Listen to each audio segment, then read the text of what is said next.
Bonjour. L'adversité, l'hostilité et la vengeance sont-ils des comportements acquis ou font-ils partie de la nature humaine? Comment pouvons-nous espérer que Dieu nous pardonne et que nous ne pardonnons pas aux autres? Et comment faire le bien en ce sujet?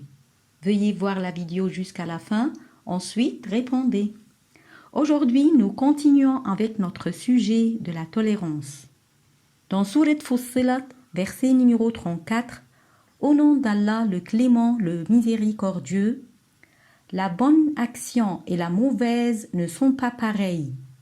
Repousse le mal par ce qui est meilleur, et voilà que celui avec qui tu avais une animosité devient tel un ami chaleureux.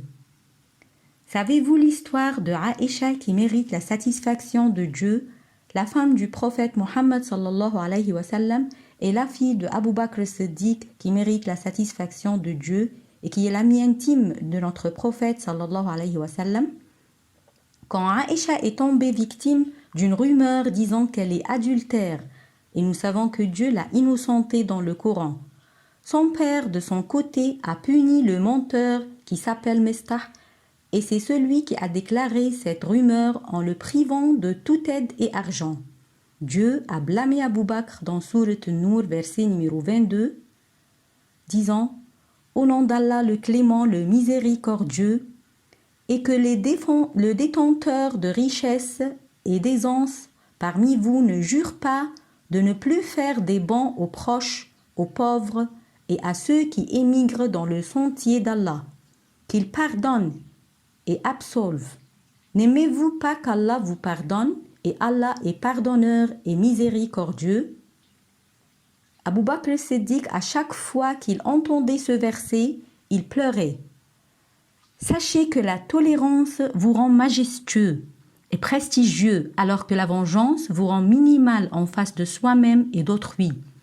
Soyez majestueux et pardonnez. La haine, la vengeance et la violence représentent un comportement négatif. Dieu ne nous a pas créés pour traiter les autres avec ce comportement, mais pour les traiter bien, pour prendre le chemin qu'Allah aime. Toute l'humanité est programmée à suivre ce chemin. Et c'est pour cela que tu souffres quand tu commets un acte interdit par le bon Dieu, et tu jouis en faisant un acte ordonné de la part de Dieu. Tout être humain a un juge intérieur qui est sa conscience. Il a comme rôle de blâmer la personne lorsqu'elle fait le mal. Dieu a créé la conscience pour pousser la personne à prier Dieu de la pardonner. Alors rappelons-nous, la bonne biographie qu'on a est la meilleure trait dont les gens se rappellent après la mort. Que Dieu soit satisfait de nous tous. Amin. Si vous aimez la vidéo, veuillez vous inscrire à la liste des spectateurs en cliquant sur le bouton subscribe et activer la cloche pour recevoir les nouvelles vidéos. Et s'il vous plaît, n'oubliez pas de cliquer sur le bouton like et partager avec les amis. Merci et à bientôt.